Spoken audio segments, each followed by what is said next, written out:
তো hello guys, আসসালামু আলাইকুম। আশা করি আপনারা সবাই ভালো আছেন, আমরাও ভালো আছি। তো আমরা আইসা বললাম দিঘির পাম বালুর চরে ভিডিও শ্যুট করার জন্য। তো প্রথম শ্যুটটা নিবাঙ্গ নায়িকা আর বুলবুল হলো ক্যামেরাম্যান। তো চলেন দেখা যাক ভিডিওটা কিভাবে শ্যুট নিয়ে আপনারা দেখেন। আর ভালো ভালো ভিডিও পাওয়ার জন্য আমাকে পেজটা ফলো করে রাখবেন।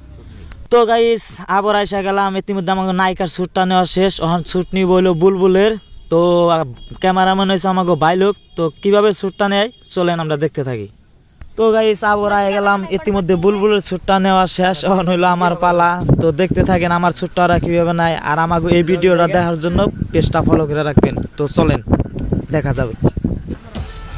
শালার আমাগো কপাল শালার গোবরের মধ্যে পদ্মা ফুল রে। কি করে শালার বাড়ি ভাত সব খারাপ, নাম্বার কোথায় নিব? নাম্বারটা কি আর দিয়ে এলাম না। আরে গো যাই নাম্বারটা দিয়ে সার্চ করে নাম্বার দেবো।